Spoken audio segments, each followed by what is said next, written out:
서론 부분 읽어보세요.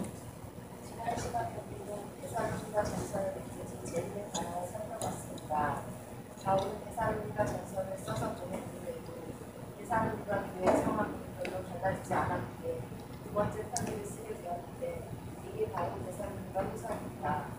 이것은 데살로니가 전서를 쓴 지 몇 달 후 주전 56년경 공부에서 썼습니다. 여기서 바울은 첫 번째 편지를 받고 생긴 재림에 대한 오해를 바로잡고 이 때문에 발생한 문제를 해결하는 데 주력하고 있습니다.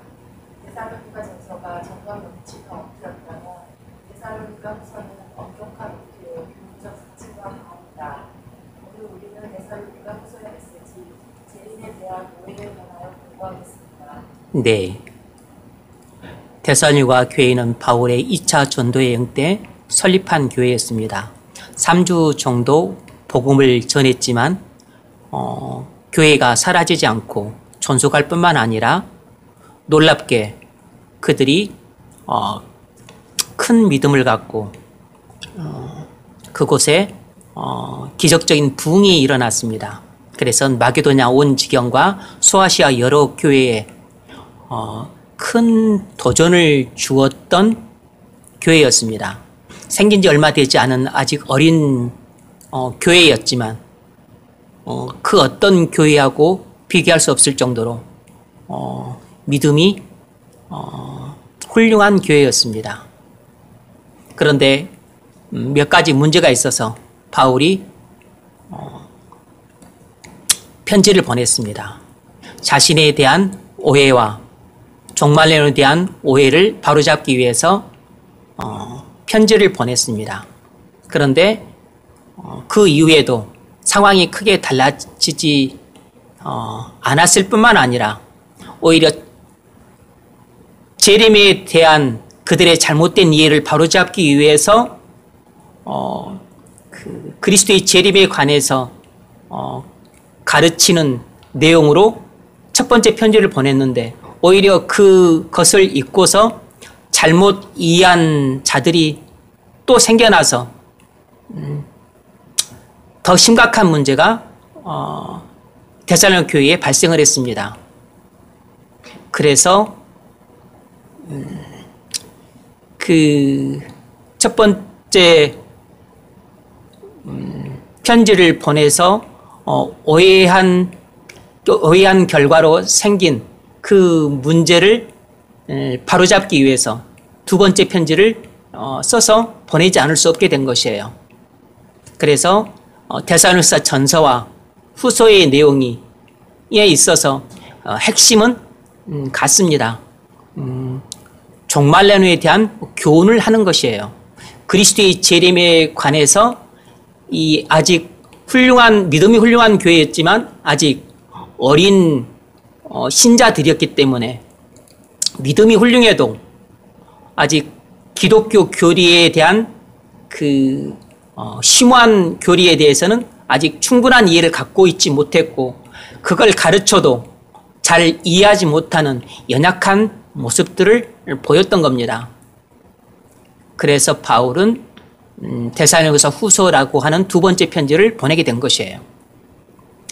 자, 첫 번째 문제에서 그 점을 좀 더 살펴보겠습니다. 읽어보세요. 데살로니가 후서 1장부터 3장까지 읽으십시오. 데살로니가 후서의 표현과 친구와 부전한 무엇입니까? 네, 앞서 잠깐 설명했던 것처럼 데살로니가서 후서를 기록한 목적이 뭔가 목적을 알아야 이 서신을 기록하게 된 배경 전반에 대한 이해를 좀 할 수 있죠. 바울은 데살로니가에 가서 3주 정도 복음을 전하다가 박해를 받고 밤에 몰래 도망쳐서 베네아로 갔습니다. 그로 인해서 자신에 대한 오해를 많은 사람들이 하고 있었고 또 믿음은 좋았지만 교회에 대한 이해는 약했기 때문에 종말론에 대한 오해도 하고 있었습니다. 자신과 종말론에 대한 오해를 바로잡기 위해서 첫 번째 편지를 보낸 것이 데살로니가 전서였습니다. 이 편지를 보냈음에도 불구하고 여러 달 동안 상황이 크게 달라지지 않았기 때문에 바울은 몇 개월 뒤에 또다시 두 번째 편지를 보내게 된 것이에요. 뿐만 아니라 오히려 상황을 바로잡기 위해서 첫 번째 편지를 보냈는데 첫 번째 편지를 바꿔서 재림에 대한 오해가 더 깊어진 것입니다. 그래서 그 재림에 대한 데살로니가 교회의 그 근본적인 문제인 재림에 대한 오해를 바로잡고 또 재림에 대한 오해 때문에 발생한 심각한 문제를 시정하기 위해서 이 데살로니가 후서를 기록해서 보내게 된 것입니다. 특징은 뭐냐면, 두 번째로 특징이 뭐냐면 데살로니가 후서도 역시 특징은 종말론이에요. 그리스도의 재림에 관한 교훈이 많이 등장합니다. 다른 어떤 서신들보다도 데살로니가 전서와 후서에 그리스도의 재림에 관한 많은 가르침들을 하고 있어요. 그러면 이 데살로니가 후서의 구조는 어떠한가? 데살로니가 후서는 세 장으로 이루어져 있습니다. 세 장. 첫 번째는 1장은 격려입니다. 박해를 받고 있지만 잘 이겨내고 있는 데살로니가 교인들에 대한 칭찬과 위로와 격려의 말을 해주고 있어요. 데살로니가 교회의 심각한 교리적인 문제와 교리를 오해함으로 비롯된 심각한 생활의 문제가 발생을 했습니다. 그랬음에도 불구하고 데살로니가 교회의 성도들은 믿음이 아주 훌륭한 성도였어요. 그래서 없는 말을 지어낸 것이 아니고 있는 사실을 토대로 그들을 칭찬하고 격려하고 있어요. 두 번째는 교훈입니다. 그들이 재림 교리를 오해하고 있었기 때문에 그리스도의 재림 교리를 가르치고 있습니다. 세 번째, 3장은 권면이에요. 재림 교리를 오해함으로 심각한 그 삶의 오류를 범하고 있는 자들에게를 책망하고 그리고 다시 회개하고 돌아오라고 경고하고 그리고 전체 성도들에게 권면을 합니다. 그래서 책망과 경고와 권면의 말을 하고 있어요. 자, 두 번째 문제 읽어보세요.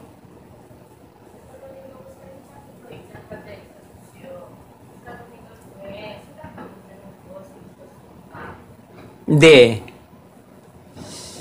데살로니가서 1, 2, 3장 전체를 통해서 보건대 데살로니가 교회에 데살로니가 교회의 근본적으로 심각한 문제가 무엇인가? 데살로니가 교회의 근본적으로 심각한 문제, 여기 근본적이란 말을 좀 써서 넣으세요. 데살로니가 교회의 근본적으로 심각한 문제가 뭔가? 그것은 그리스도의 재림에 대한 오해였습니다. 재림을 오해하고 있었어요. 당시 첫 번째 문제 읽어보세요. 네, 당시 데살로니가 교회는 어떤 상황이 있었는가? 당시 데살로니가 교회는 박해를 받고 있었지만 잘 이겨내고 있는 상황 속에 있었습니다. 데살로니가 교회는 심각한 박해를 받고 있었지만 잘 이겨내고 있는 상황 속에 있었어요. 그러니까 이것만 봐도 아직 믿음의 연륜이 짧은 어린 성도들이지만 대단히 믿음이 훌륭한 교인들의 땅을 알 수 있어요. 자, 1장 3절부터 5절까지 읽어보세요.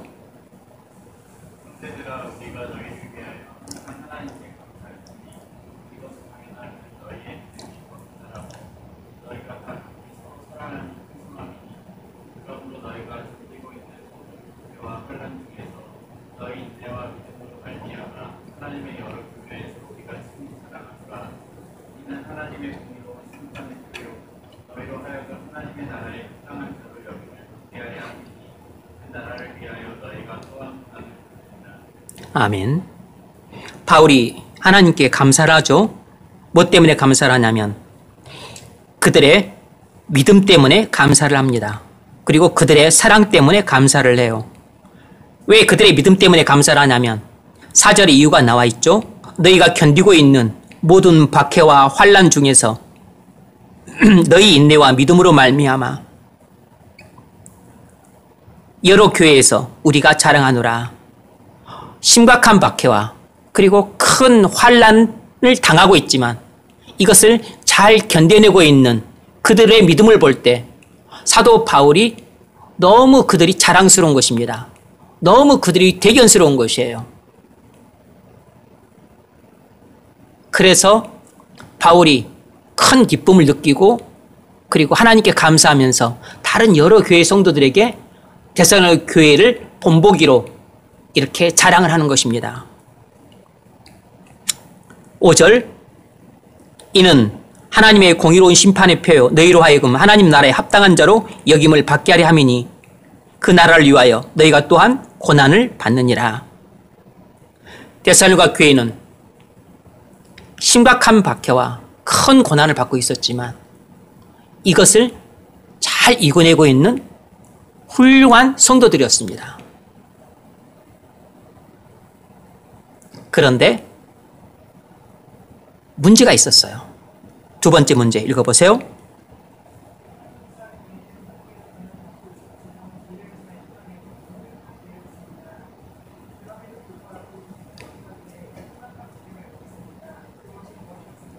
네. 데살로니가 교회는 박해와 고난을 받고 있었지만 이를 잘 이겨내고 있는 훌륭한 교회였습니다. 그럼에도 불구하고 이 훌륭한 데살로니가 교회에는 심각한 문제가 있었는데 그것이 무엇인가? 그것은 그리스도의 재림에 대한 오해였습니다. 이렇게 박해와 고난을 잘 이겨내고 있는 믿음이 훌륭한 이 데살로니가 교회의 성도들이 그리스도의 재림에 관해서 심각하게 오해를 하고 있었어요. 바울이 이 편지를 쓰게 된 것도 바로 이 재림 교리에 대한 오해 때문에 쓰게 된 것입니다. 2장 1절 2절에서 바울이 이 데살로니가 교회의 성도들의 재림 교리에 대한 오해를 지적하고 있어요. 읽어보세요. 형제들아 우리가 너희를 구하는 것은 우리 주 예수 그리스도의 강림하심과 우리가 그 앞에 모임에 관하여 영으로나 또는 말로나 또는 우리에게서 받았다는 편지로나 주의 날이 이렇다고 해서 쉽게 마음이 흔들리거나 두려워하거나 하지 말아야 한다는 것이라. 아멘. 거짓 교사들이 데살로니가 교회인들에게 그리스도께서 이미 재림하셨다고 가르쳤던 모양입니다. 또 상당수가 바울의 첫 번째 편지를 받고 그리스도의 재림에 관해서 오해를 했던 모양이에요.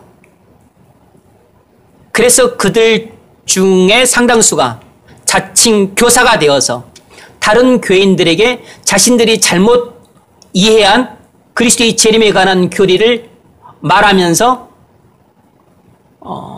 다른 사람들도 재림 교리를 오해하게 만들고 그리고 오류에 빠뜨린 것이에요.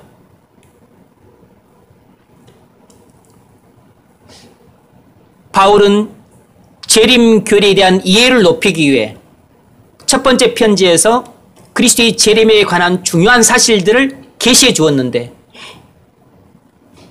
이 하나님의 계시를 그들이 바꿔서 믿음은 훌륭했지만 아직 영적으로 어린 신자들이었기 때문에 영적인 이해력이 낮아서 바울이 첫 번째 편지에서 계시한 재림 교리를 올바르게 이해하지 못한 것입니다.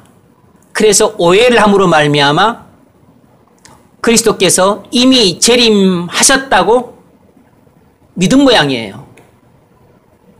그래서 그들 중에 상당수가 다른 교인들한테 그리스도께서 이미 재림하셨다고 이렇게 말을 하고 가르쳤던 거죠. 그래서 데살로니가 교회의 다른 성도들에게 악영향을 미쳤습니다. 그래서 교회 전체가 그 잘못된 가르침에 휩쓸리게 된 것이에요. 그 교회 전체가 심각한 오류에 빠지게 된 겁니다.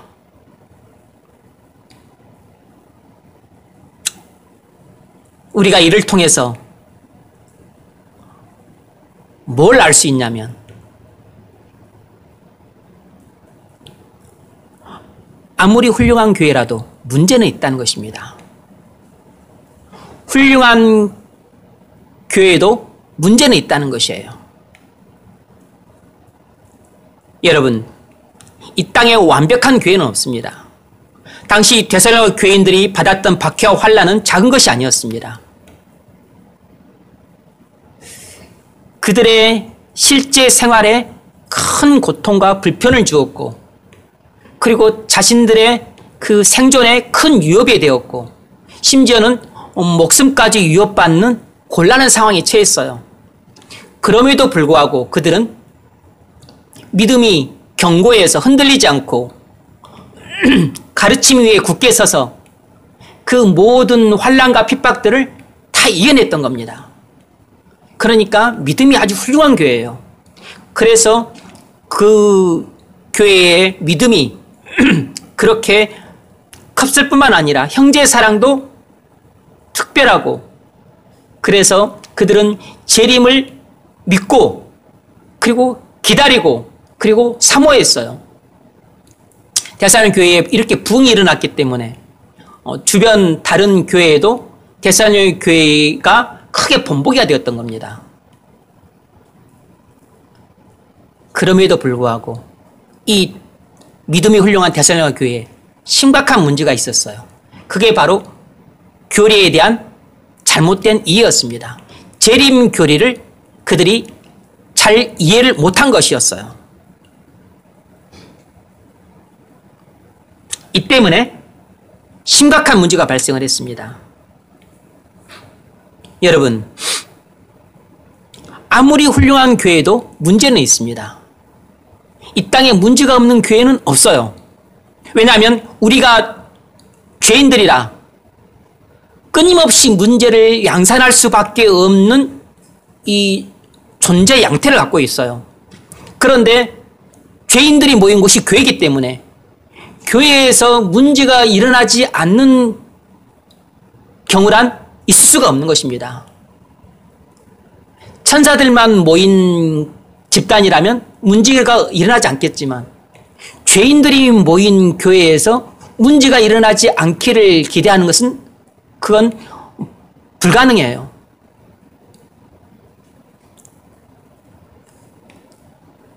믿음으로 잘 순종하는가 싶으면 교리적인 문제가 발생을 하기도 하고, 교리에 대한 이해가 높은가 싶으면 심령이 대단히 메마르고 차가운 사람들인 경우가 허다해요.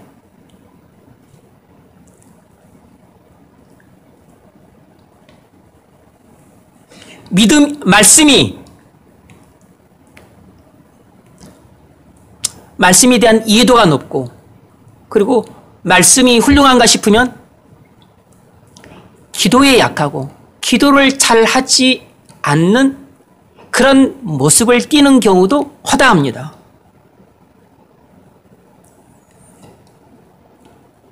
기도하는 교회인가 싶으면 복음이 없는 교회인 경우도 많아요. 기도하는 교회인데 복음이 없어요. 말씀이 있는 교회인데 말씀은 있는데 또 기도가 약해요. 이렇게 교회마다 다 문제를 안고 있어요. 뭔가 조금 훌륭하다 싶으면 예기치 못한 심각한 문제들을 다 안고 있습니다. 그러므로 우리가 교회를 대하는 자세가 어때야 되는가? 문제없는 완벽한 교회를 찾으려고 하지 말고 먼저 복음이 전해지는 교회를 찾아야 한다는 것입니다. 왜냐하면 이 땅에 문제가 없는 완벽한 교회는 없을 뿐만 아니라 따라서 내 마음에 쏙 드는 교회도 이 땅에는 존재하지 않는 것입니다. 일단 교회를 선택하는 데서 가장 중요한 것은 예수 그리스도 복음이 전해지는가 하는 것입니다. 율법과 복음이 균형 잡히게 전해지는 교회인가?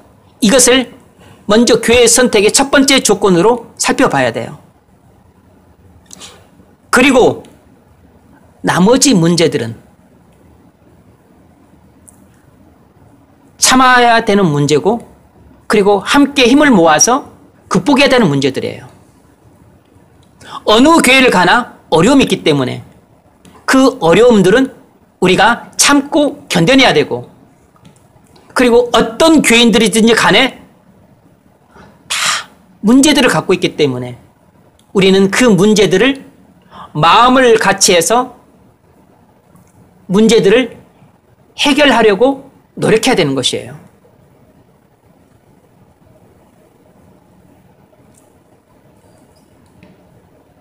이렇게 교회를 선택하는 데 있어서 가장 중요한 핵심, 그 하나를 딱 찾고 나머지 어려움과 문제와 그리고 여러 가지 불편한 사항들은 그것들을 참아야 되는 문제들이고 해결해야 되는 문제들이고, 그리고 함께 뜻을 모아서 극복해야 되는 문제들이에요. 그렇게 해야지 내 마음에 쏙 드는 교회를 찾으려고 눈을 두리번거리면 우리는 평생 그런 교회를 못 찾게 되기 때문에 평생 교회를 유랑하게 돼요.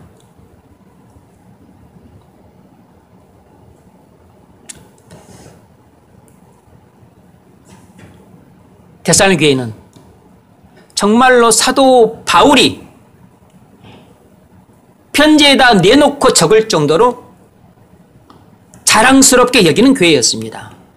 그리고 데살로니가 교회에 대한 사랑이 남다르게 깊었어요. 그런 교회였음에도 불구하고 자신을 아주 이기적이고 탐욕스러운 목회자로 오해하는 성도들이 많았고, 그리고 재림 교리에 대한 오해가 있을 뿐만 아니라 그것을 가르쳤음에도 불구하고 오히려 더 왜곡해서 더 곡해를 하고 오해를 할 정도로 이렇게 교리에 대한 이해력이 낮았을 뿐만 아니라 그로 인해서 생각하지도 못한 그런 실제 생활에 아주 그 심각한 문제들을 야기시켰습니다. 그걸로 봐서 이 땅에 완벽한 교회는 없는 겁니다. 아무리 훌륭한 교회라도 어려움이 많고 그리고 심각한 문제들을 다 안고 있는 것이에요.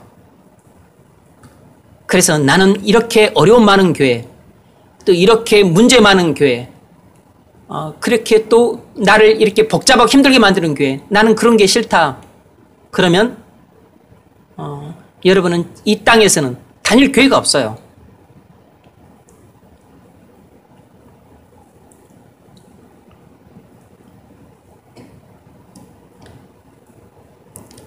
우리 자체가 끊임없이 문제를 양산해내는 죄인들이기 때문에 내가 아무 문제가 없으면 교회도 아무 문제가 없어요. 내가 문제가 많으면 교회가 문제가 많다는 사실입니다. 그러므로 올바른 교회관을 가지셔야 됩니다. 교회론이 아니고 올바른 교회관을 가져야 된다고. 교회를 바라보는 관점이 올바라야 돼요. 지상의 교회는 아무리 훌륭해도 허물투성이구나. 그래서 맨날 교회에 대해서 불만 품고 불평하고 손가락질하고 비난하고 투덜대는 것은 일단 내게도 유익하지 않고, 그리고 다른 사람에게도 은혜가 안 되고, 그리고 교회에 덕이 안 되는 것이에요. 교회에 발생하는 모든 문제는 우리가 마음을 같이 해서 해결해야 될 문제들이에요. 교회에 발생하는 어려움들은 우리가 뜻을 같이 모아서 이것은 참아야 되는 문제고, 그리고 극복해야 되는 문제들이에요. 이것이 성경적인 교회가입니다. 올바른 교회관을 갖는 것이 대단히 중요해요. 관점은 대단히 중요합니다. 왜냐하면 우리의 원칙과 기준을 결정하기 때문에. 여러분이 배우자 관, 결혼 결혼관이 중요하죠. 결혼관이. 결혼을 바라보는 관점이 중요하다고. 그리고 배우자 관, 배우자를 바라보는 관점이 중요해요.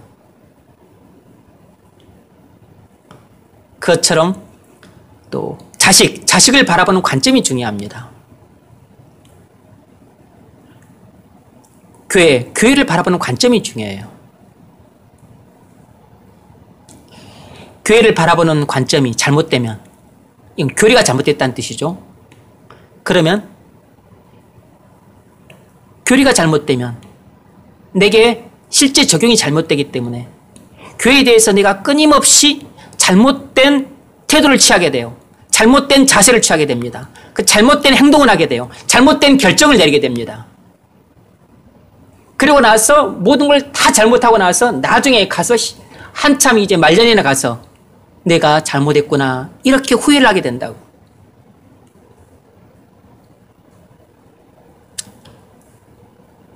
그러므로 이 땅에 문제없는 교회는 없다는 거 아셔야 됩니다. 이 땅에 완벽한 교회는 없어요. 아무리 훌륭한 교회도 문제는 있는 것입니다. 문제가 있는 교회라 그래서 훌륭하지 않은 교회가 아니에요. 문제가 없는 교회가 훌륭한 교회가 아니고, 그런 교회는 문제를 감춰두었거나 아주 억압적으로 폭압적으로 문제를 겉으로 노출시키지 않았을 뿐인 것입니다. 문제 없는 교회는 없을 수가 없어요. 문제 없는 교회가 좋은 교회가 아니고, 문제는 끊임없이 발생할 수밖에 없는데 그 발생하는 문제를 마음을 모아서 극복하고 그리고 기도하는 가운데 해결해 가는 교회가 바람직한 교회인 겁니다. 애시당초부터 문제가 발생하지 않으면 고통을 덜하고 불편이 덜하기 때문에 좋겠지만, 그러나 이건 피할 수가 없어요. 우리가 늙는 것을 피할 수 없는 것처럼, 병드는 것을 피할 수 없는 것처럼 피할 수가 없는 것입니다. 그러므로 어려움이 생기고 문제가 발생을 하고, 그리고 또 때로는 예기치 않은 일들이 발생하고, 그런 것에 대해서 이상하게 생각하시면 안 돼요. 있어야 될 일이 있는 것입니다. 아무것도 이상한 게 아니에요. 교회를 올바른 관점으로 보셔야 됩니다. 문제가 없는 교회가 좋은 교회가 아니고, 끊임없이 발생할 수밖에 없는 문제를 우리가 첫 번째로 참아야 될 것은 참고, 그리고 마음을 모아 해결해야 될 것은 해결하고, 그리고 뜻을 같이 해서 극복해야 될 것은 극복을 해야 되는 것입니다. 이것이 교회를 바라보는 올바른 관점이에요. 올바른 관점을 갖고 있어야 우리가 교회를 올바른 자세로 대할 수 있는 겁니다. 그러므로 교회에서 어떤 성도가 문제를 끊임없이 이야기를 시켜, 저놈 하나 잘라버리면 우리 교회의 문제의 절반은 없어지겠다, 그러고 싶은 마음이 있을 수 있죠. 그런데 문제를 없애기 위해서 그렇게 자르면 안 되는 겁니다. 징계를 해야 될 때는 징계를 해야 되겠지만, 문제를 일으킨다고 해서 자를 수는 없는 것이에요. 적용 질문 읽어보세요. 교회에 발생한 심각한 문제와 그것 때문에 발생한 심각한 어려움들을 어떻게 대처하고 있습니까? 네. 성경에 대한 이해와 지식을 바탕으로 교회를 바라보는 올바른 교회관이 대단히 필요한 시점입니다. 아주 중요해요. 자, 세 번째 문제 읽어보세요.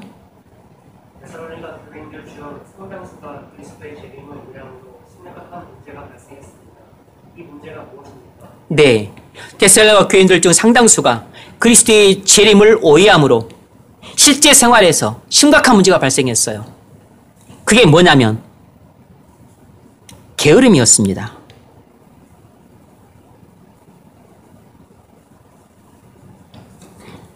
교리에 문제가 발생하니까 실제 생활에서 문제가 발생하는 것입니다.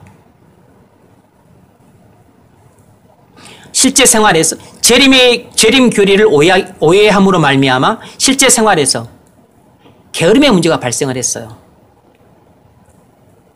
왜 그랬을까요? 이 재림교리를 잘못 이해한 사람들이 그리스도께서 이미 재림하셨기 때문에 우리는 더 이상 아둥바둥 일할 필요가 없다고 그렇게 말하고 가르쳤던 것입니다. 그런데 이해력이 부족한 다른 사람들이 그냥 그것을 맞다고 믿고서 자기들도 그냥 일을 일손을 그만둔 것이에요. 여기에는 두 가지 중요한 이유가 있습니다. 첫 번째는 잘못된 교리가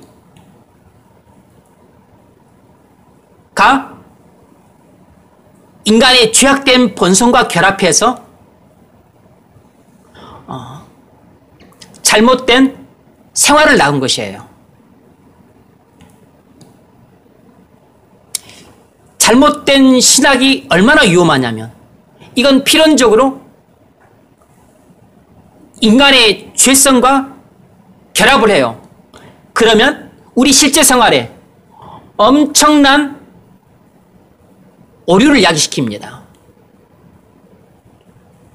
대체적으로 이 잘못된 교리나 잘못된 신학은 우리 인간의 죄악된 본성에 딱 들어맞는 경우가 많아요. 예컨대 그리스도께서 이미 재림하셨기 때문에 이제 곧 심판날이 가까운데 우리가 밭에 나가서 땀 흘리면서 일할 필요가 뭐가 있냐. 우리가 다른 사람들 눈치 보면서 그렇게 장사하면서 돈을 많이 벌 이유가 없다. 뭐하러 자식들을 교육시키느라고 그렇게 애를 쓰냐. 그냥 그리스도께서 이미 재림하셨기 때문에 이제 우리는 심판날만 바라보고 있으면 되고 기도만 하면 되고 이제 주님이 우리의 원수를 갚아주시고 또 우리가 영화롭게 될 날을 우리는 기다리기만 하면 된다. 이런 교리에 대한 잘못된 이해와 함께 인간의 본성은 일하기 싫어해요. 게으른 것을 좋아한다고. 일하기를 싫어하는 인간의 죄된 본성과 딱 맞아떨어지니까 이젠 일을 안 해도 되는구나. 일할 필요가 없게 되었구나. 너무 잘 됐다.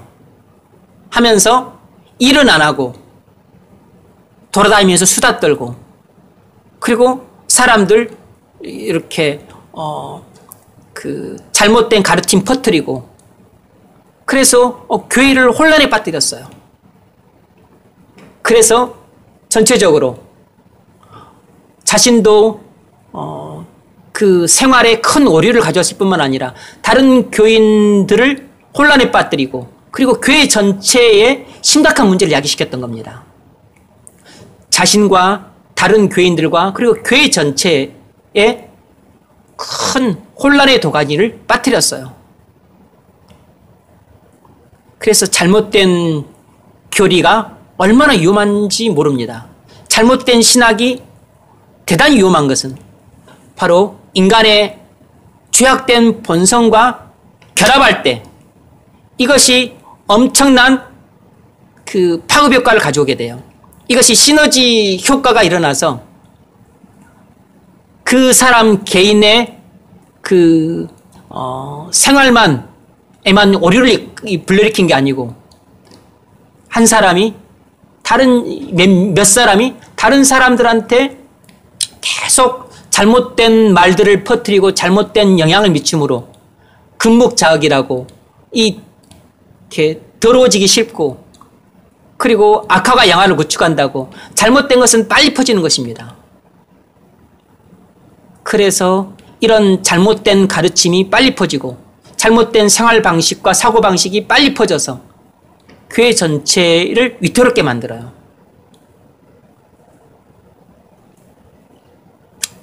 그런 일들을 지금 3장 6절로 12절에서 기록하고 있습니다. 3장 6절로 12절 읽어보세요.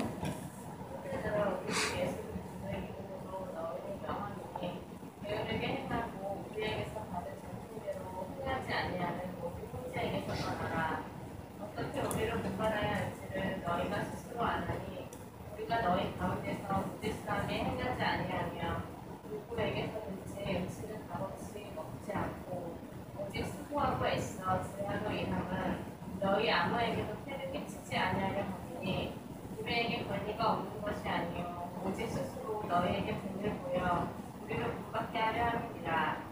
우리가 너희와 함께 있을 때에도 너희에게 명하기를 누구든지 일하기 싫어하거든 먹지도 말게 하라 하였더니 우리가 그런즉 너희 가운데 게으르게 행하여 동지 일하지 아니하고 일을 만들기만 하는 자들이 있다 하니 이런 자들에게 우리가 명하고 주 예수 그리스도 안에서 전하기를 조용히 일하여 자기 양식을 먹으라 하노라. 아멘. 여기서 게으름이란 말을 세 번 정도 사용을 하죠.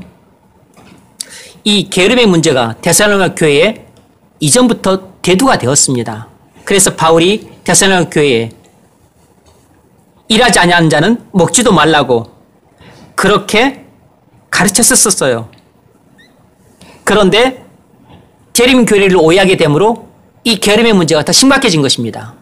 그런데 게으름의 문제는 데살로니가 교회에서만 발생한 것이 아니고 에베소 교회에서도 발생을 했던 문제입니다. 디모데전서 5장 13절에서 바울이 그 점을 언급을 하죠. 또 그들은 게으름을 익혀 집집으로 돌아다니고 게으를 뿐 아니라 쓸데없는 말을 하며 일을 만들며 마땅히 아니할 말을 하나니. 당시 에베소 교회의 성도들도 이렇게 게으름에 빠져서 쓸데없이 집집마다 돌아다니면서 쓸데없는 말이나 하고 쓸데없는 일이나 하고 돌아다녔다는 겁니다. 초대교회 성도들은 그리스도의 재림이 곧 임할 것이라고 생각을 해서 재림 교리를 안 믿어서 문제가 아니라 재림 교리를 믿었습니다. 아주 확신했었어요.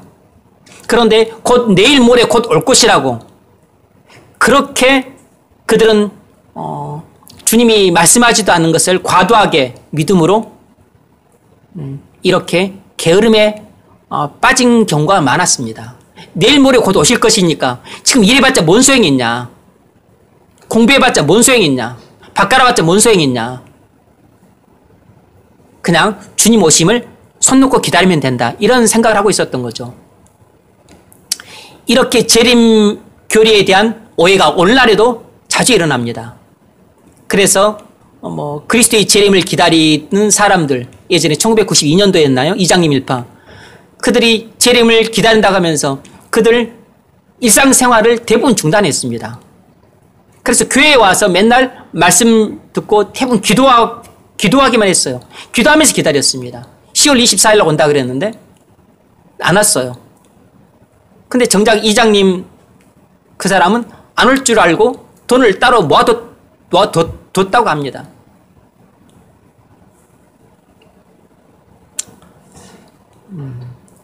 오늘날에도 재림 교리에 대한 오해는 많은 문제를 야기시킵니다. 미국에서 다윗 일파라고 했던 사람들이 있는데 그건 아주 이단도 아니고 사이비 집단인 거죠. 종말론을 오해하고 다시 자신을 거의 재림 예수라고 거의 말하면서 많은 사람들이 그 사람을 재림 예수격으로 믿고 그리고 곧 종말에 올 것을 믿고 기다렸습니다.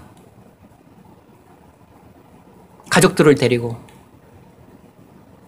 나중에 또 이상한 일들을 행하고 하면서 총기로 무장하고 그리고 그들을 해산시키려고 했던 주방위군과 격전이 벌어지고 하면서 나중에 그들이 스스로 불을 질렀는지 아무튼 일단 한 40-50명의 무리들이 다 불에 타서 다 죽었어요.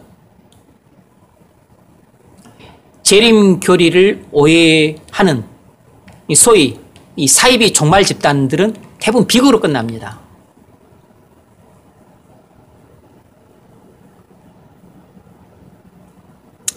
바울은 데살로니가 교인들이 그리스도께서 재림하지 않으셨기 때문에 게으름 피우지 말고 열심히 일터에서 일하라 라고 했던 자신의 가르침을 따라 살지 않은 것에 대해서 크게 책망했어요.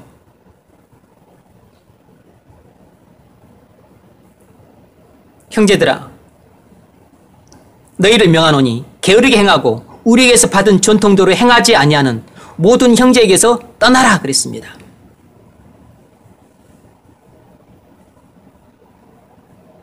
8절 누구에게서든지 음식을 값없이 먹지 않고 오직 수고하고 애써 주야로 일함은 바울 자신이 그랬다는 것이에요. 너희 아무에게도 해를 끼치지 아니하려 함이니 우리가 권리가 없어서 그렇게 한 것이 아니고 너희에게 본을 보이기 위해서 그렇게 했다는 것입니다. 그러니까 사도 바울이 얼마나 사려 깊은 사람인지를 알 수 있는 거죠. 바울이 그들에게 자비랑 선고를 했던 것은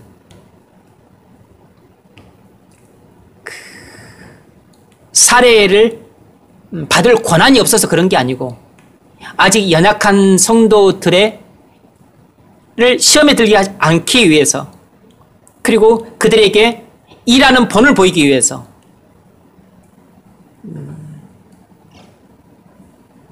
그리고 또 이 그리스도의 재림이 가까운 시대에 어떻게 살아야 되는지 그들에게 또 삶을 통해서 그들에게 교훈을 주기 위해서 바울 일행은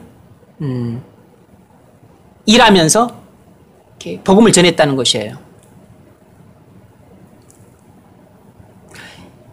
사도 바울 일행이 이렇게 자비랑 선교하는 것을 이렇게 주야로 일하면서 복음 전하는 이런 것에 대해서 이 데살로니가 교회인들은 그렇게 주목해서 보지 않았을 겁니다.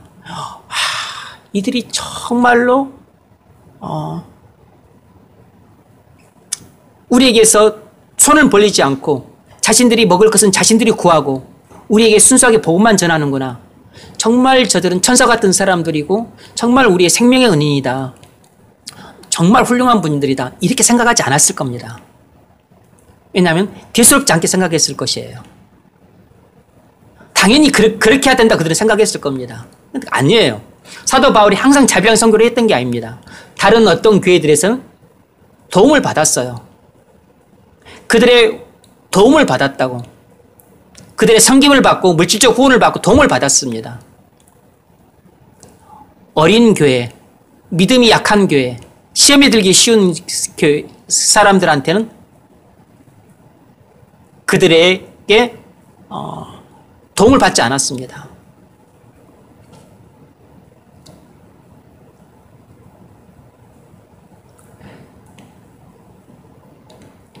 데살로니가 교인들이 바울 일행의 이런 목회하는 모습, 이렇게 복음 전하는 자세를 그렇게 주목하지 않았을 것이고 그렇게 존경의 눈초리로 쳐다보지 않았겠지만 사실 바울이 이렇게 사소한 일에까지 세세하게 신경을 쓰면서 사려 깊게 생각하면서 그 행동을 한 데에는 깊은 속내가 다 있었던 겁니다.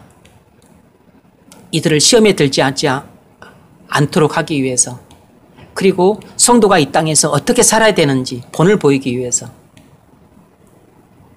그리고 그들을 올바른 또 신앙으로 지도하기 위해서 바울이 그렇게 목회를 하고 그렇게 선교를 하고 그렇게 살았던 것이에요.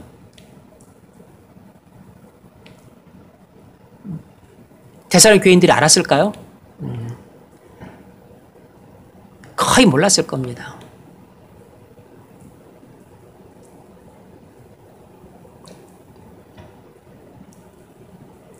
제가 사려 깊게 생각하고 세세하게 생각하고 그리고 멀리 내다보고 뭘 한다 그래서 여러분들이 그걸 다 알까요? 천만의 말씀입니다. 10개를 해도 여러분들은 하나를 알까 말까예요. 여러분 다 모릅니다. 왜냐하면 남의 속내를 우리는 잘 모르는 것이에요. 말도 안 하는 남의 속내를 어떻게 합니까? 그것도 아주 사려 깊은 사람, 지혜로운 사람,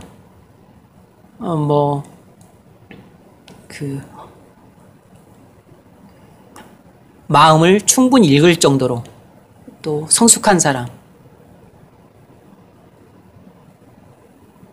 그의 마음을 충분히 이해할 수 있을 정도로 서로 마음이 통하는 사람이 아니고서는 모르죠. 성도가 목사의 마음을 이해한다는 것은 사실상 거의 불가능해요. 별 그런 경우 못 봤습니다. 이해를 하는 게 아니고 대부분 오해를 하죠. 대부분 오해를 합니다. 왜냐하면 바울이 데살로니가 교회 성도들을 그렇게 사랑했지만 데살로니가 교회 성도들은 대부분 바울을 오해했습니다. 사기꾼, 이기적인 사람, 자신밖에 모르는 사람, 자신 살기 위해서 36개 초랭당을 치고 우리를 내버려둔 사람, 이런 사람을 오해를 했어요. 자신들을 위해 목숨을 기꺼이 바치고자 했던 사람인데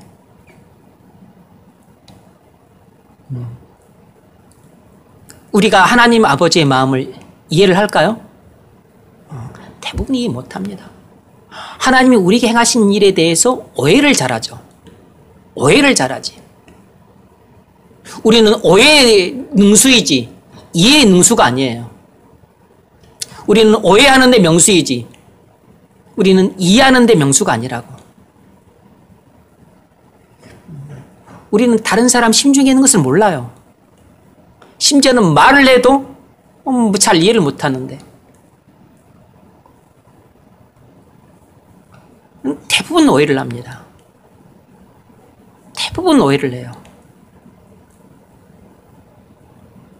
아무리 사려 깊게 생각하고 그리고 넓게 보고 멀리 내다보고 그리고 사랑하고 배려하고 염려하고 그래서 책망하고 때로는 경고하고 때로는 권면해도 대부분 오해를 합니다.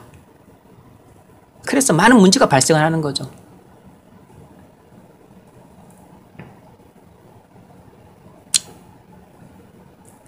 우리가 여기서 뭘 알 수 있습니까? 교리에 대한 오해는 반드시 실제 생활에 큰 문제를 초래한다는 것입니다. 교리에 대한 오해는 반드시 실제 생활에 큰 문제를 야기시켜요. 여러분, 데살로니가 교인들은 재림 교리를 오해함으로 실제 생활에 게으름이라고 하는 큰 문제를 야기시켰습니다. 재림 기다린다고 하면서 일을 안 하고 게으름을 피웠어요. 개인만 그런 게 아니라 온 가족이 그러고 한 가정만 그런 게 아니라 다른 성도들한테 다 영향을 미쳐서 많은 성도들이 일터에서 열심히 일을 해야 되는데 일터를 안 나고 일을 안 하는 것입니다. 큰 여러분, 개인의 심각한 문제, 가정의 심각한 문제보다 사회 전체의 심각한 문제를 야기시키는 겁니다. 그럴 때 기독교가 얼마나 부도덕한 종교로 비난을 받았겠어요. 그때 교회가 얼마나 우매한 집단으로 매도를 당했겠냐고. 10년 뒤, 50년 뒤에도 그리스도 재림 안 하셨잖아요.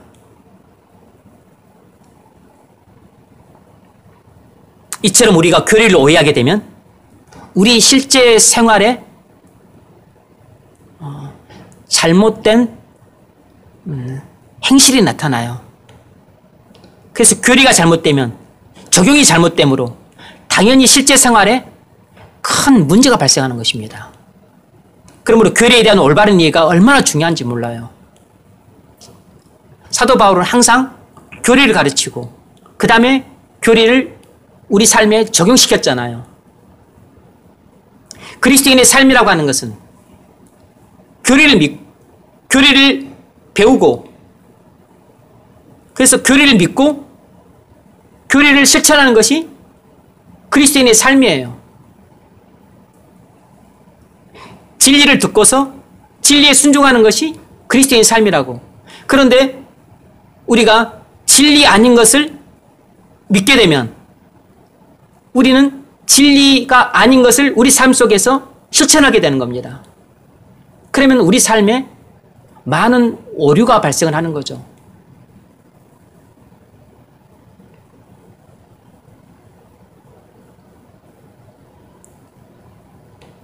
뿐만 아니라 재림 교리를 오해한 일부 교인들 때문에 교회 전체가 요동하게 되었습니다. 몇몇 교인들이 재림 교리를 오해함으로 다른 사람들한테 그것들을 퍼뜨려서 교회 전체가 술렁이게 되었어요. 혼란에 빠지게 되었습니다. 그래서 다 일터를 안 나가고 일을 안 하고 게으름을 피우면서 집집마다 돌아다니면서 쓸데없는 이야기 나오고 일을 만들고 교회를 혼란에 빠뜨렸습니다. 여러분, 몇 사람의 잘못된 신앙과는 그들만의 오류로 끝나지 않고 많은 성도들까지 악영향을 미쳐서 교회 전체를 위태롭게 만들어요. 그러므로 우린 일부 몇 사람의 교리에 대한 오해나 악한 행실을 가만히 내버려 두면 안 됩니다. 그것을 쉬쉬하고 덮어서는 안 되는 것이에요. 반드시 다른 사람들과 교회 전체에 큰 영향을 미치는 사안이기 때문에 교회에 보고를 해야 돼요. 지도자에게 보고를 해야 됩니다. 그래서 신속하게 그 문제를 대처해야 되는 거예요.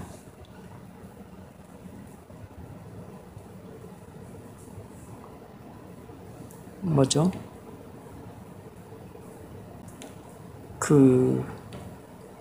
온 덩이에 퍼지는 게 뭐죠?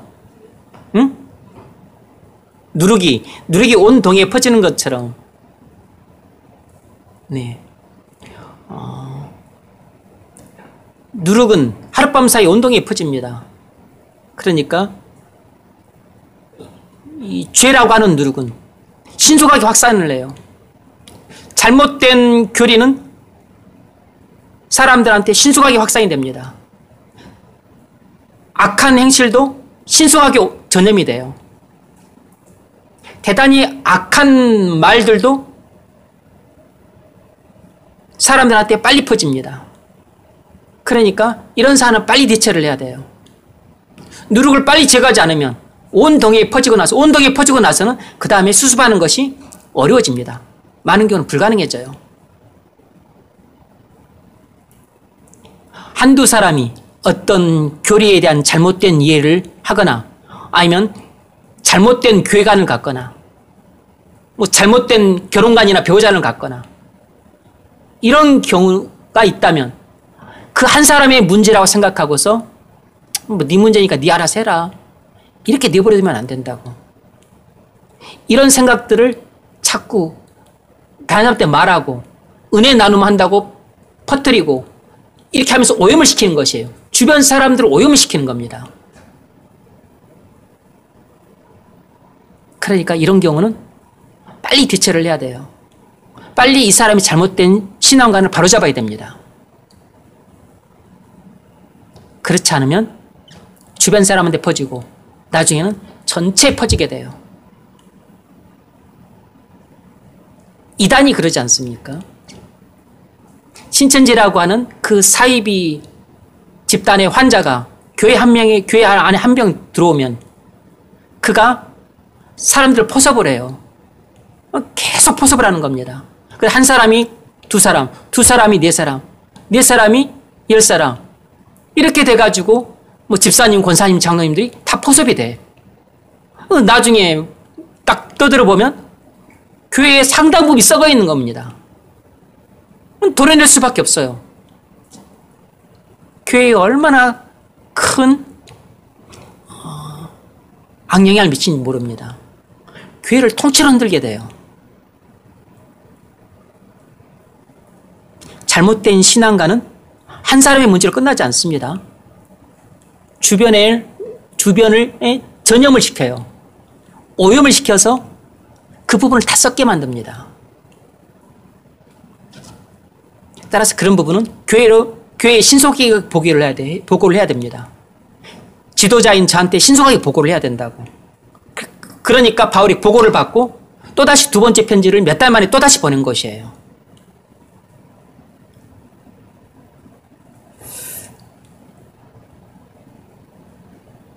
특히 리더들은 그런 부분에 대해서 예민하게 반응을 하고 보고를 하셔야 됩니다. 리더들이 아니어도 리더들은 말할 것도 없이 보고를 해야 되지만 리더가 아니어도 그런 교리적인 문제가 잘못되었다면, 교리적 문제가 있다면, 어떤 신앙관이 잘못되었다면 그런 것들은 신속하게 보고를 하셔야 돼요. 그래서 반드시 빨리 바로 잡아야 됩니다. 한 사람일 때 바로 잡아야 돼요. 그 본인이 바로 잡히는 것을 거부하고 나는 이것을 믿겠다고 주장을 하고 나는 목사님 가르침을 따르지 않겠다고 주장을 한다면 첫 번째로 그 사람과는 교제를 중단해야 돼요. 다른 모든 성도들이 그 사람과는 교제를 끊어야 됩니다. 그리고 계속해서 회개하기를 거부하게 되면 그 다음에는 출교예요. 교회를 나가야 돼요. 바울이 그 점을 이야기를 하고 있죠.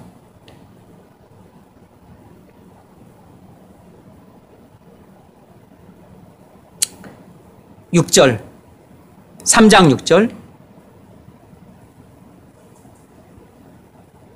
너희를 명하노니 게으르게 행하고 우리에게서 받은 전통대로 행하지 아니하는 모든 형제에게서 떠나라. 교제를 중단하라는 것입니다. 더 이상 그 사람과 사귀지 말라는 것이에요.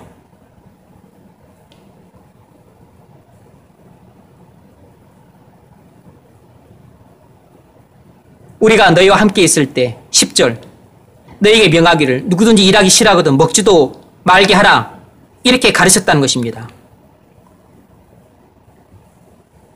우리가 들은즉 너희 가운데 게으르게 행하여 도무지 일하지 아니하고 일을 만들기만 하는 자들이 있다 하니 이런 자들에게 우리가 명하고 그리스도 안에서 권하기를 조용히 일하여 자기 양식을 먹으라 하노라.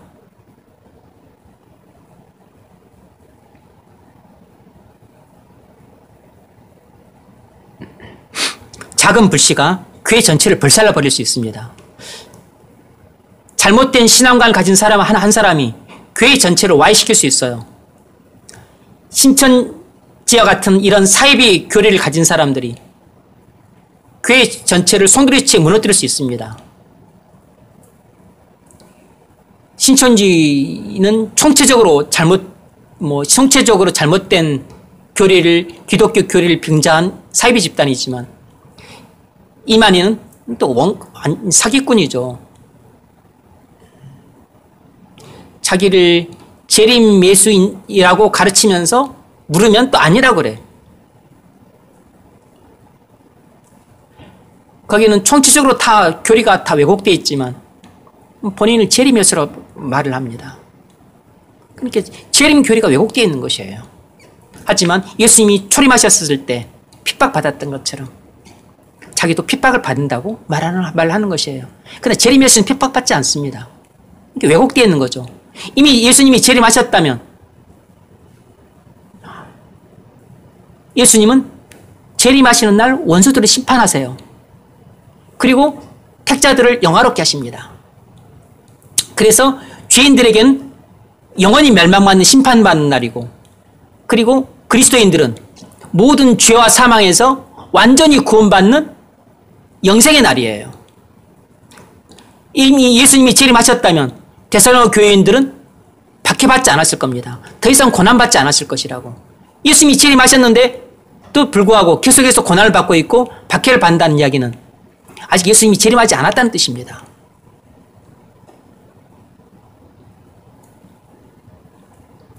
적용 질문 읽어보세요.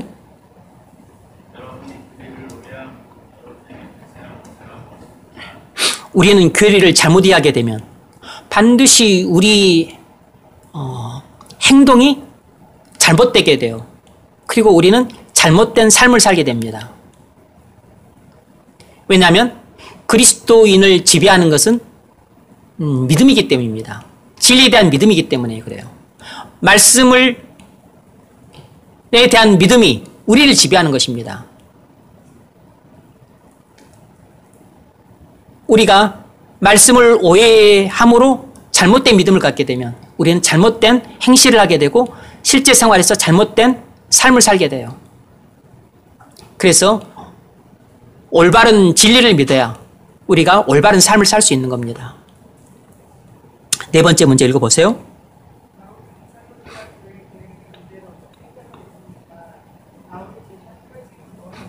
네, 바울은 데살로니가 교회의 게으름의 문제를 어떻게 해결하고 있는가? 바울이 제시한 해결책은 뭔가? 바울이 데살로니가 교회에 재림 교리에 대한 오해에서 비롯된 이 실제 생활의 결임의 문제를 어떻게 해결하고 있죠? 그건 바울의 원칙을 따라 해결하고 있습니다. 어떤 원칙이냐면 교리와 적용이라고 하는 이 원칙을 통해서 해결하고 있어요. 지식과 순종이라고 하는 이 원칙을 따라 해결하고 있습니다. 첫째, 진리를 알고, 둘째, 진리에 순종하라는 것입니다. 첫 번째로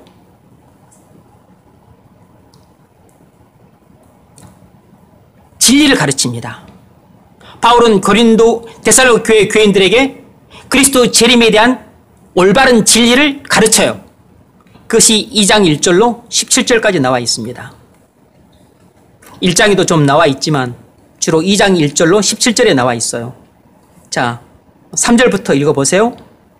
그가 어떻게 하여도 너희가 미혹되지 말라. 먼저 배교하는 그리고 저 불법의 사람 그 멸망의 아들이 나타나기 전에는 그날이 이르지 아니하니 그는 대적하는 자라 신량을 부리는 모든 것과 숭배함을 받는 것에 대하여 그 위에 자기를 높이고 하나님의 성전에 앉아 자기를 하나님이라고 내세우느니라. 네. 그리스도께서 재림하시기 전에 반드시 일어나야 될 일이 있는데 그것은 바로 적그리스도가 나타난다는 것입니다. 그리스도를 대적하는 불법의 사람이 나타난다는 것이에요. 자, 5절 계속 읽으세요. 내가 너희와 함께 있을 때 이 일을 너희에게 말한 것을 기억하지 못하느냐. 너희는 지금 그로 하여금 그의 때에 나타나게 하려 하여 막는 것이 있는 것을 아나니 불법의 비밀이 이미 활동하였으나 지금은 그것을 막는 자가 있어 주에서 옮겨질 때까지 하리라. 그때 불법한 자가 나타나니 주 예수께서 그 일을 기울이고 죽이시고 강림하여 나타나심으로 패하시리라. 네, 그리스도께서 재림하시게 되면 이 불법한 자, 적그리스도를 죽이실 것이라는 것입니다. 읽으세요. 악한 자에 나타나는 사탄의 활동을 따라 모든 능력과 표적과 거짓 기적과 그의 모든 소동으로 멸망하는 자들에게 있으니 네, 적그리스도는 거짓 기적을 나타낸다는 것입니다. 능력을 가지고 표적을 일으킨다는 것이에요. 사람들을 속인다는 것입니다. 읽으세요. 이는 그들이 진리의 사랑을 받지 아니하여 구원함을 받지 못하니라. 그러므로 하나님이 미혹의 역사를 그들에게 보내사 거짓 것을 믿게 하시는 진리를 믿지 않고 우리를 좋아하는 모든 자들로 하여금 심판을 받게 하려 하십니다. 주께서 사랑하는 네, 적그리스도를 믿고 추종하는 자들은 전부 불의를 좋아하는 자들이기 때문에 하나님의 심판을 피할 수 없다는 것입니다. 읽으세요. 주께서 사랑하는 형제들아, 우리가 항상 너희에 관하여 마땅히 하나님께 감사할 것을 하나님이 처음부터 너희를 택하사 성령을 거룩하게 하심과 진리를 믿음으로 구원을 받게 하시니 이를 위하여 우리의 복음으로 너희를 부사 우리 주 예수 그리스도의 영광을 얻게 하려 하십니다. 그러므로 형제들아, 굳건하게 서서 말로나 우리의 편지로 가르침을 받은 전통을 지키라. 우리 주 예수 그리스도와 우리를 사랑하시고 영원한 위로와 좋은 소망을 은혜로 주신 하나님의 아버지께서 너희 마음을 위로하시고 모든 선한 일과 말에 굳건하게 하시기를 원하노라. 네, 그래서 바울이 그들에게 명하는 것은 내게서 받은 가르침에 굳게 서서 지키라는 것입니다. 내게 들은 그 진리의 말씀의 터 위에 굳게 서서 이것을 지키라는 것이에요. 그리스도께서는 아직 재림하시지 않았다. 재림했다고 말하는 사람들은 다 거짓 교사들이다. 그리스도께서 재림하시게 되면 그 전에 먼저 이런 일이 일어나게 되고 재림하시는 날 또 그리스도께서 이렇게 불법한 자들을 심판하실 것이다. 그러므로 내가 가르친 것이 올바른 교리이므로 재림 교리는 바로 이런 것이다 라고 가르치고 있어요. 진리를 먼저 가르치죠. 그 다음에 진리를 가르치는 받은 사람이 믿으면 순종하는 것입니다. 안 믿으면 순종하지 않죠. 두 번째로 믿는 진리에 순종하라는 것입니다. 첫 번째는 진리를 가르치고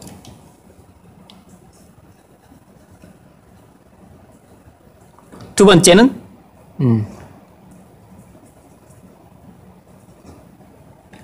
진리를 믿고 순종하라는 것이에요. 그것이 3장 6절로 15절까지 나와 있습니다. 읽어보세요. 형제들아, 주 예수 그리스도 이름으로 너희를 명하노니 게으르게 행하고 우리에게서 받은 정통대로 행하지 아니하는 우리 형제에게서 떠나라. 어떻게 우리를 운반하여 할지를 너희가 스스로 아나니 우리가 너희 가운데서 무질서하게 행하지 아니하며 누구에게서든지 음식을 값없이 먹지 않고 오직 수고하고 애써 귀하를 일함은 너희 아무에게도 깨치지 아니하려 하니 우리에게 권리가 없는 것이 아니요 오직 스스로 너희에게 돈을 보여 우리를 공감케 하려 합니다. 우리가 너희와 함께 있을 때에도 너희에게 명하기를 누구든지 일하기 싫어하거든 먹지도 말게 하라 하였거니 우리가 들은즉 너희 가운데 게으르게 행하여 도무지 일하지 아니하고 일을 만들기만 하는 자들이 있다 하니 이런 자들에게 우리가 명하고 주 예수 그리스도 안에서 권하기를 조용히 일하여 자기 양식을 먹으라 한다. 형제들아 너희는 선을 행하다가 낙심하지 말라. 누가 이 편지에 한 말을 순종하지 아니하거든 그 사람을 지목하여 사귀지 말고 그로 하여금 부끄럽게 하라. 그러나 원수와 같이 생각하지 말고 형제같이 건강하라. 아멘. 14절 15절 누가 이 편지에 한 우리 말을 순종치 아니하거든 그 사람을 지목하여 사귀지 말고 그로 하여금 부끄럽게 하라 그랬습니다. 재림교리를 가르쳤는데 어떤 교리를 가르쳤는데 어떤 진리를 가르쳤는데 그것을 믿지 않고 자유로 믿지 않고 고의로 믿지 않고 그리고 불순종하는 사람이 있다고 한다면 우리는 그 사람과 교제를 중단해야 됩니다.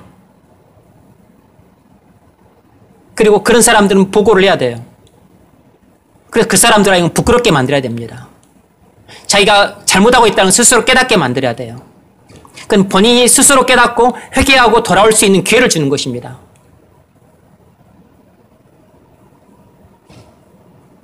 내 동생이어도 그래요. 내 오빠여도 그렇습니다. 내 푸푸치여도 마찬가지예요. 성도로서 교제를 중단해야 됩니다. 내 남편, 내 아내여도 마찬가지입니다.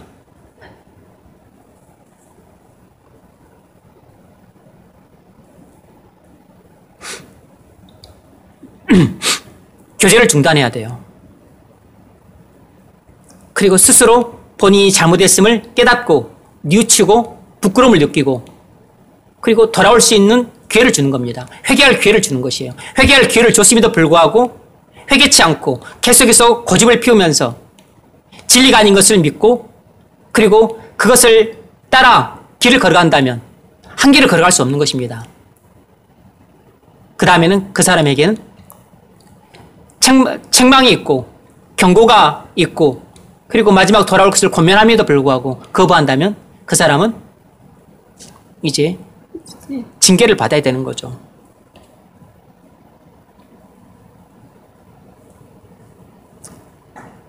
진리에 불순종하는 자들과 교제하지 말라고 했습니다. 여러분 진리를 믿지 않고 불순종하는 자들과 교제해서는 안 됩니다. 하물며 성경 말씀을 진리라고 인정하지도 않고 예수님을 구주라고 믿지도 않고 하나님이 존재하신다는 것을 믿지도 않고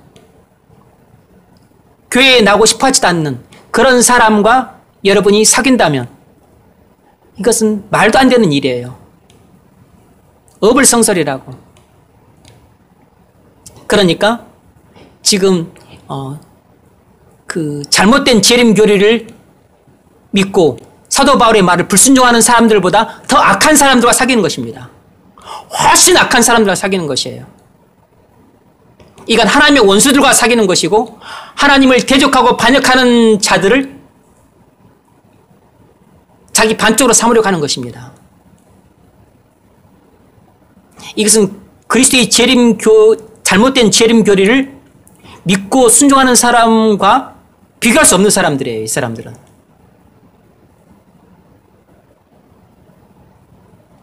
하나님의 원수와 사귀고 그 원수를 내 반쪽이 되게 해서 그와 연합해서 살려고 하면서도 하나님께서 주시는 복을 받으려고 한다는 것이 그 말이 됩니까?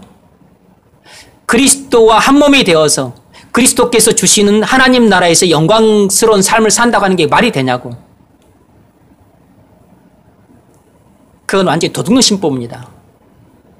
그건 사기꾼보다 더한 신보라고. 그냥 그리스도를 버리고 이쪽으로 가든지 세상에 가서 그냥 세상 향락을 누리든지 그래서 그것도 상관없죠. 뭐 본인이 간다는데. 세상 향락은 또 누리고 또 그리스도에 주시는 영생도 누리고 그럼 세상에서도 복음 복대로 다 받고 또 하나님 나라에서 복음 복대로 다 받고 그런 신보가 어디 있어요?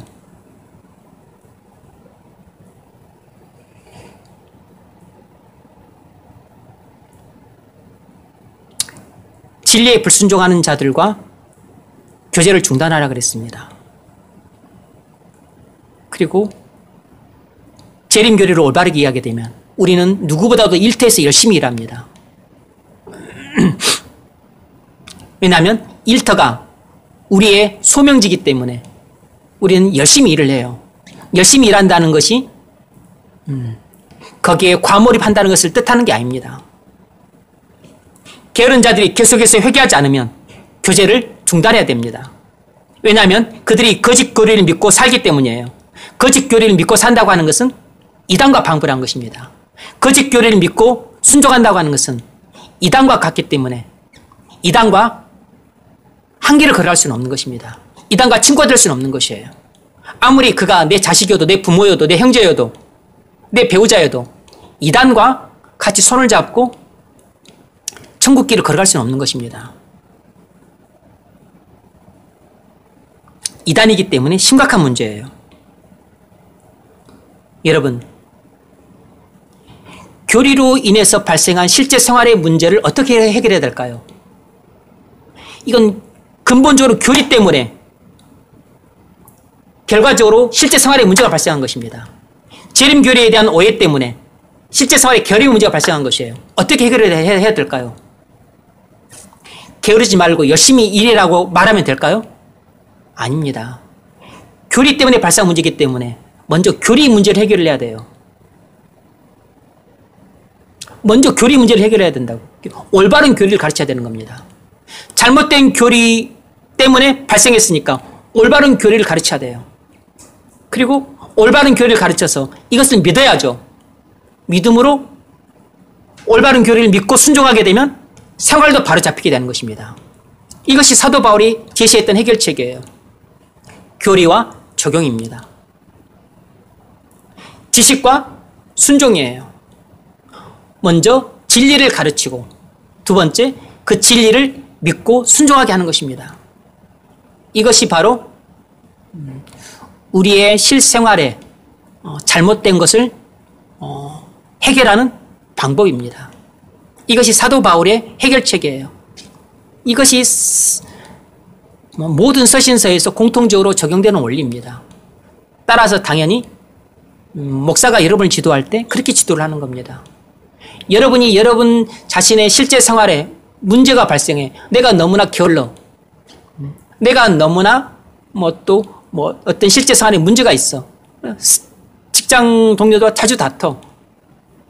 내가 너무나 먹는 걸 좋아해. 또 옷 사는 걸 좋아해. 나는 내가 또 기도를 안 해. 무슨 문제가 발생을 하게 되면 일단 내가 어떤 믿는 교리에 문제가 있지 않나 살펴봐야 돼요. 내가 어떤 진리를 잘못 믿고 있지 않나 생각을 해봐야 됩니다. 그런 부분이 있다면 먼저 올바른 진리를 내가 믿어야 됩니다. 그리고 올바른 진리를 내가 정말 믿는다면 나는 순종을 해요. 그래서 올바른 진리를 내가 깨우치고 그래서 그 다음에 믿음으로 순종을 해야 됩니다. 그러므로 그렇게 해서 우리 생활이 바로잡혀지는 것이에요.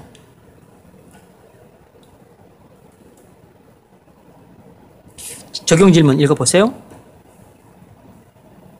여러분은 여러분 자신에게 교리가 없는 실제 생활에 심각한 문제가 발생되었을 때 어떻게 해결하고 있습니까? 여러분의 해결책은 무엇입니까? 네. 바울이 데살로니가 교회에 근본적으로 교리 문제가 발생했고 실제적으로 게으름의 문제가 발생을 했어요. 어떻게 해결하는가를 잘 주목해 보셔야 됩니다. 우리 자신에게 적용을 해야 되죠. 왜 나는 게으른가? 왜 나는 이런 문제가 있는가? 실제 생활에서. 왜 나는 이런 것을 계속해서 악습을 갖고 있는가? 이런 문제를 야기한 것이 교리적인 문제가 아닌가? 내가 교리를 잘못 이해하고 있기 때문이 아닌가? 내가 교리를 머리로만 알고 있고 내가 이것을 믿지는 않고 있기 때문에 발생한 문제가 아닌가? 먼저 교리 문제를 점검해 보셔야 됩니다. 우리가 올바른 교리를 알고 있을 뿐만 아니라 이걸 믿어야죠.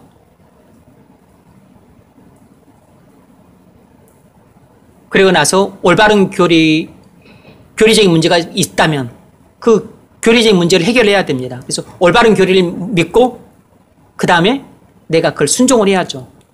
그래야 내 삶이 바로 잡히는 겁니다. 이것이 우리 실제 생활에서 발생한 오류를 해결하는 방법이에요.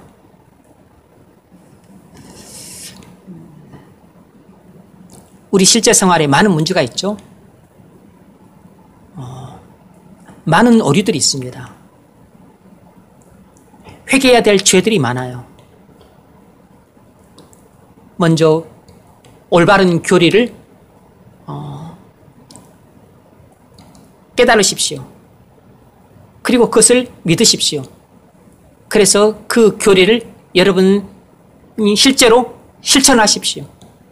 그러면 여러분 삶에 그 오류들이 시정이 될 겁니다. 그렇게 해서 또 나날이 성장하고 성숙해 가는 또 저와 여러분 되시기를 주의 이름으로 축원합니다.